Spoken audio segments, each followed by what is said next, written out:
Por último, vamos a ver los conceptos de crecimiento y decrecimiento. Mira, ya en tercero de la ESO no vamos a decir que una función es creciente si va para arriba y decreciente si va para abajo. Ya vamos a darle un poquito de rigor. De todas formas, si yo veo una gráfica, sé que esta, por ejemplo, es creciente. Siempre hay que mirarlas, como aquí dice, de izquierda a derecha.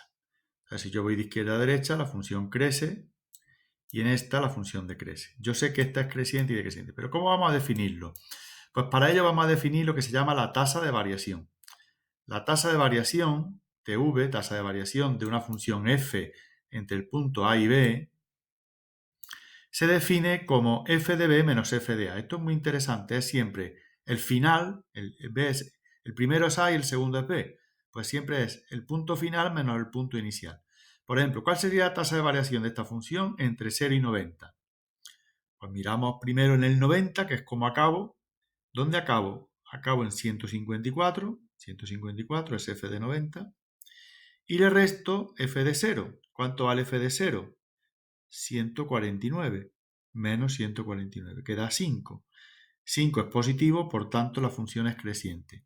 Eso significa que para ir desde el 0 hasta el 90, la función sube 5 pasos hacia arriba. Por tanto, la función es creciente. Sin embargo, en este ejemplo, ¿cuál sería la tasa de variación entre 0 y 12? Siempre es respecto a la x. 0 y 12 son valores de la x. 0 y 12. Bien, pues siempre es como acabo. Sería f de 12 menos f de 0. Siempre es el punto final, el 12, f de 12 menos f de 0. ¿Cuánto vale f de 12? Pues f de 12 vale 70. ¿Y f de 0? Pues f de 0 vale 80. Pues resto, 70 menos 80 menos 10. Como es negativo, la función es decreciente. Por tanto, una función es decreciente si su tasa de variación es negativa. Si la tasa de variación no fuese igual a 0, pues entonces se llamaría constante. Ni creciente ni decreciente. Bien. Por último, ¿cuáles serían los intervalos de crecimiento y de decrecimiento en esta función? Pues muy fácil. Miramos dónde es creciente, dónde es decreciente, y entonces, ¿dónde es creciente? Pues de aquí a aquí, y de aquí a aquí. ¿Y eso cómo se escribe? Pues siempre respecto a la x. Miramos la x, entonces la x va desde 10 hasta 50. Pues entre 10 y 50 la función es creciente. Y entre 80 y infinito, porque la función está pegada al eje, la función es decreciente.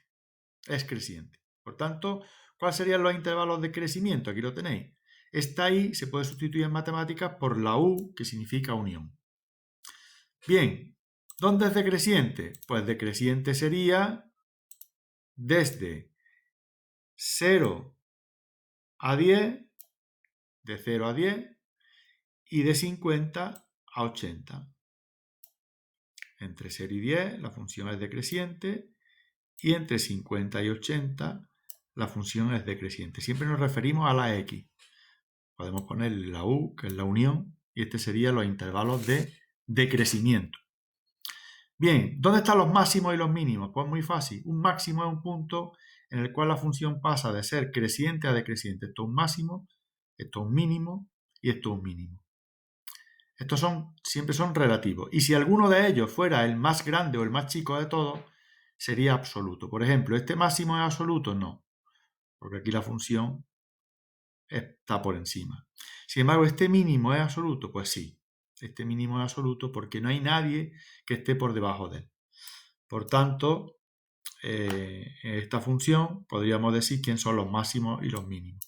El máximo si se dan sus dos coordenadas. Por ejemplo, el máximo sería el punto 50, 0, y los mínimos serían el punto 80, pues lo que corresponde aquí, y 10, lo que corresponde aquí, como vamos de 20, 10 en 10, 10, 20, 30, 45, 10 menos 45, y 50, 60, 70, 80 menos 70. Esos serían los mínimos.